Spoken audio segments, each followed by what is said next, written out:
Hello and welcome to our first episode of Wealth Through Real Estate. I'm so excited about it. My name is Yakinea Marie. This is my husband, Michael Adulali. So he is my first guest on Wealth Through Real Estate. Here where we will spotlight, interview individuals that are doing some big things or even getting started in real estate. And I'm excited. Okay, so today we're going to talk about wealth through real estate, and our first subject is going to be on creative ways to acquire real estate. I remember when I first got into real estate, babe. I mean, it was so funny. The first property I ever acquired was when I was 27 years old. It was on a finance. I didn't even know that was a such thing as creative finance. You know, my mindset was you could only acquire real estate the traditional way through banks or hard money lenders or something like that. But I never thought of creative ways to acquire real estate. And I know before you and I met, you owned a lot of real estate in Mississippi. So let's talk about creative ways to own real estate. How are you doing today? Wonderful. Thank you so much for asking, and I'm excited to be here this morning or today to be able to share with you guys some strategies to be able to make money in real estate. So if you guys are ready, I'm ready. Well, thank you for being my first guest. My pleasure. Always glad to help out in a pinch. Just let me know when I get my money for this interview. Whatever.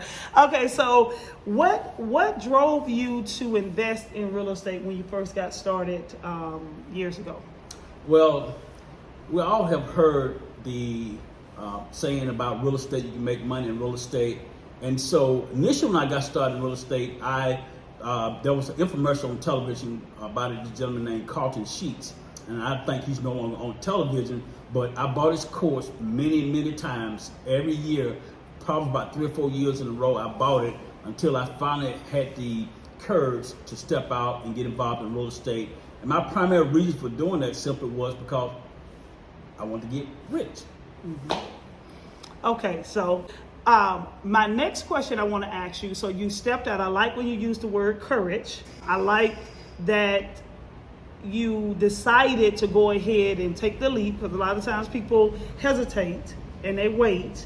So can we just stop? I want to just kind of talk about that because I know I experienced that where I would start real estate, then stop it, then start real estate, then stop it. Various reasons that I use as an excuse. But why is real estate a revenue generating tool that individuals want to add to, regardless of what they're doing, whether they're attorney, a lawyer, you're a cashier, whatever, but just whether you make real estate your main thing or it's something that you add to your portfolio. It doesn't have to be your main thing, but it's definitely something that you want to add. So why is that? Well, real estate is one of those things by which, since the beginning of time, it has been here. And long after you and I are gone, real estate will be here. It's not uncommon to look around you, there may be a building or a house that's been here for 100 years. So real estate is one of those things, regardless of course, going back a few years ago, we had the tech boom or bust, when a lot of technology companies went bust. Now, tech come and go, other businesses come and go, but real estate is something that's been here, as I mentioned, from the beginning of time. So that's why I believe it's imperative for everyone to have some real estate as part of their wealth building plan, simply because if you didn't do anything but just bought your personal residence and bought one property a year and just held on to it, you'll find out 20, 30, 40 years later, you'll be significantly more richer than you would be if you didn't do anything. Yes, and have something to leave to your children as well. And it's good to start teaching them. I know we are currently raising our oldest granddaughter, and that's one of the things we have already started instilling in her, is that she will actually own her first property before she graduates high school. You understand? And so it's not that she's sitting waiting on us to die and we leave her something, but just having a mindset of acquiring real estate, regardless of what your desired profession is, but making real estate one of those things that you do. So let's talk about creative finance. Let's talk about, I know here recently I've spoken to several individuals that desire to wholesale real estate, but they've never heard of the creative side, because we understand in wholesaling, individual sellers have to sell their property at a much lower rate in order for the deal to work. But one of the things I shared with a gentleman that I spoke with is that even if a seller cannot or is unwilling to come down to the offer that you make, you can offer them creative terms. And so let's talk about that. What are some ways that individuals, you can name 1 or 2 or 3 creative ways that individuals can use? Okay, well, first off, let's back up for a moment and give a definition of what's meant by creative financing. As my wife had alluded to earlier, typically whenever you think about buying real estate, you think of getting a loan, whether it's from a bank, whether it's from a friend, or whether it's from what's called a hard money lender, which is a guy or person that will loan money to buy a property for a short period of time. Then you have to pay them back along with interest and et cetera. But what is less known is what's called creative financing or seller financing. Every property out there has a source of financing on it. It's just a matter of you convincing the person who owns the property to do the financing for you. So creative financing simply means that the person who owns the property, and I'm gonna call it the seller, what the seller is going to do very simply is that the seller is going to act as the bank, give you ownership of the property, but yet carry the mortgage for you. So let me go a little deeper if I may be allowed to. Now, if you're confused, which this process is typically confusing because you can't go to a bank and learn how to finance a property without using the bank, because obviously they're not going to tell you. So what makes creative financing different? How is it different? Well, as I mentioned, we talked about the traditional route of going to a bank and borrowing money. And with a mortgage or with real estate has 2 distinct items that you need in order to have ownership of that property. The first thing is what's called a deed or warranty deed here in Alabama, but depending on where you are, it's called a deed. Deed, whoever has the deed has ownership. That's the person that owns the property. Then it's separated.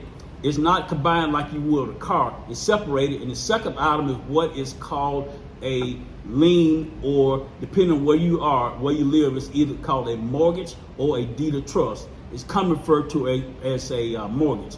Now, what the deed of trust is, that is the lien against the property. So they are 2 separate entities, meaning simply that the person with the deed that owns the property does not have to be the person with the loan. So with a creative financing, what can transpire is that a person can have a loan. The loan is in the seller's name and the deed, and the seller chooses to, because of economic reasons, maybe going through financial hardship, they choose to take the deed and will give the deed to you. Now you own the property, but yet the seller owns the loan, and you just make payments to the bank and treat the property as if you had gotten a loan yourself. That is what's called creative financing. And the second way of thinking about creative financing would be if the seller did not have a loan at all, and if the property is free and clear, which means the property has been paid off, so there's no mortgage, there's no lien, and the seller has the deed, and the seller deeds the property to you. In this case, once they deed it to you, then they would give a mortgage to you by which you pay the money directly to the seller. That's another way of seller financing. Now, if you look at a car, on a car, you have a title. Title, in this case, represents ownership. If you borrow money from a bank to buy a car, the lender will hold the title until you pay the car off. Meaning simply, you cannot sell the car, you cannot rent the car out, you can't do anything to the car, i.e. transferring ownership until you pay the lien off. In real estate, as I mentioned, you have those 2 items are separated. You have the deed and you have the mortgage, which is the title. Now, in dealing with cars, you only have one instrument, which is the title, and then who owns the title actually owns the vehicle and controls the vehicle. Well, it was a great example, Thank and I would say this on the very first one that you gave regarding creative financing. That's called subject to you acquiring the property, subject to the existing mortgage on the property. And I've had people ask this question. I mean, is that legal? You know, how is that? How can the seller guarantee that that is going to be paid? The mortgage is going to be paid, and so I tell them you still go through a title company, you still go through escrow. You know, just like you was buying a regular property, you can contract a servicing company to make sure that that mortgage get paid, and that mortgage is backed by a performance agreement, which allows that, for example, you take over the property, you miss a payment, then that deed transfers back into that seller's name. So, and there's so many different ways under the umbrella of creative finance. I am learning a lot of it myself, and so, without calling out all the different terms, because I'm not going to explain them to you, but so those are just two of many other ways that falls under the umbrella of creative finance. And this allows you to be able to acquire property without using your cash credit or credentials to be able to do so. And it's absolutely huge. And so for those who are investors or aspiring real estate investors, we just want you to know that you don't have to just stop at the traditional way of acquiring real estate, but there are creative ways, and you have many sellers, maybe they've never heard of creative finance, but if you explain it to them properly, you'll be amazed of the sellers that will be open to you helping them, because you're actually helping them, you know, based on their motivation of selling their property. You have any closing remarks you would like to share? Maybe some of you guys are asking yourself, why in the world would a seller take a property, sell it to you, and has a mortgage on it, leave the mortgage in their name, and yet give you ownership of the property? Now, first off, let me just share with you that most sellers would not do it. It has to be a situation by which the seller is someone who is, for lack of a better word, I'm saying a desperate seller, meaning that they have tried all of the traditional routes of trying to sell the property. They may have listed with a realtor, and let's say they owe more on the property than what it's worth, and they can't sell it. They may have wanted to list it with a realtor, but once they paid all the fees, closing costs, et cetera, it's going to require a lot of money out of pocket before they can sell the property. Yeah, and so they don't have the money. But what about a situation by which this husband and wife, they're moving out of state from where the property is, and they're moving not close by, but they're moving clearly across the country, and they're going to buy another house. And so in this case, they will have two properties that they have to make payments on, and they just can't afford two properties, and they don't want to be a long distance landlord from across the country. So now you come along, riding in on your white horse to save the day. And so you can structure a deal with them by which you would take over the property, you control the property, i.e. the property is in your name, the deed is in your name, so you own the property, and you just make payments directly to the lending institution, to the bank itself, until the property is paid off. Now, if a person is not willing to do that because they feel uncomfortable doing it, which I understand, there's a couple other options you can do, which also consider creative financing. Those are, you can do what's called a lease with an option to buy. So what is that exactly? What that means very simply is that you lease the property just like you would if you rent a property, and you give them what's called an option to buy the property. So you agree upon the terms, you agree up on how long the option is going to be, i.e. I'm gonna lease the property from you, rent the property, if you will, for 4 years or 5 years or 6 years. And at the end of that 6-year period of time, I have the option, I have the obligation, or excuse me, the option of buying that property from you at set price. Yeah. Now, what happens at that point in time is that you do not actually own the property because the warranty deed stays in the name of the seller. The mortgage, of course, is still with the seller, but you have the right to be able to sublease the property, i.e. lease it out to someone else. And you also have the right to be able to sell the property because you have what's called an equitable interest in the property, and thus by that gives you the ability to be able to sell the property as if it's your own property. So give them some examples so you be able to see it clearly. Let's say, for instance, the house is worth $100,000, and the seller owes $100,000. They initially was considering selling it with a realtor, but once they paid the 60% commission and closing costs, they had to come out of pocket with $15,000, of which they do not have. So you come along and try to do a subject to, i.e., they give you ownership of the property, the deed transferred to your name. They feel very uncomfortable with that, and they ask you, what else do you have in your bag of tricks? So you pull out the lease option. It's not a trick, it's a creative strategy. Okay, creative strategy. I stand corrected. It's not a bag of tricks. It's called a creative strategy. So you pull out another creative strategy out of your bag of tricks, and Whatever, don't listen to him. It's not a trick, it's real. but you, from your bag of creative financing, you pull out lease with an option to buy. So in this case here, you look at the property, you lease it, and in this case here, what you're looking to do is you agree to pay whatever their mortgage payment is. Let's say if it's $1,000 a month, including taxes and insurance, and you agree to buy the property or have the option to buy it 6 years from the day you sign the agreement at the price, at whatever the payoff is at that time. And here's why that's important. Let's say if it's as I mentioned, owe $100,000 on the property. You agreed to make the payments on it for 6 years. 6 years later, they owe less than $100,000. So in this example, you're not giving them any money. So you agreed to, as part of the agreement, the option would be, I'm willing to buy the property at the time that I get ready to exercise the option, whatever the payoff is. So 6 years later, let's say if the payoff is $92,000. So 6 years later, you during this period of time, you leased out the property to someone who came along, who maybe had bruised credit, but they did have some money to put down. So they gave you $10,000 with the option to buy the property from you, and they made payments to you of $1,500 a month. So let's count our money here.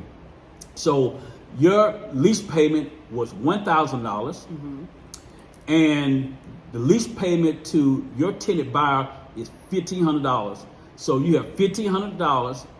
1,500 minus 1,000, and that equals how much? That's $500. Okay, now you're making $500 a month for the next 6 years, and you are selling this property to an option to your tenant buyer for $120,000. So now you're selling for $120,000, and at the time when you get ready to exercise the option, you owe $92,000. So what is $120,000 minus $92,000? $92,000? Yep. Really? Why I got to do that? Okay. It's $28,000. Okay. That's $28,000. Okay. Quit counting on your fingers and your toes.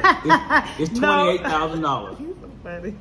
So if you calculate how much you made, $28K. you made $500 a month for 6 years. How much is that? $500 a month for 6 years? That's $6,000. That's $36,000. Uh-huh. Plus, what's the other amount? $28,000. Now class Plus, so you made off that property that no other person would have bought. You have made $58,000 off that one property, and they still gonna buy it at the regular price when it's time for them to buy. Yes, they're gonna buy it at $120,000. So 6 years later, the tenant buyer that you put in there have cleaned up their credit.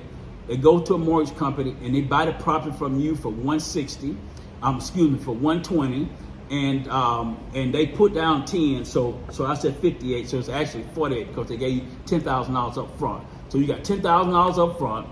You receive $500 a month for 6 years profit, and on the back end you got $28,000 on the back end. So that's a pretty good payday. And get this. One of the biggest things that keep a lot of people from wanting to rent properties or own real estate is the fact that you have to manage tenants. But whenever you are lease option out to a tenant buyer, that person is a higher authority, if you will, than a regular tenant, simply because they typically come to the table with money and aspiration of actually owning the property. And they pay more. Right, and they pay more. So they're willing to take better care of the property. And so as part of your lease agreement with the tenant buyer, You can situate it by which the tenant buyer can take care of all of the maintenance. And so essentially you don't hear from them at all unless there's something major to go on. If the roof blew off, of course they will call you. Yeah. But otherwise they won't call you because their child stuck something down in the toilet and stopped it up. Instead they just call a plumber. Because in other words, they wouldn't call you to come out to unstop their toilet, just like it would be if they was a regular tenant. So now what happens very simple is that you have gotten this property, you are what I call a problem solver.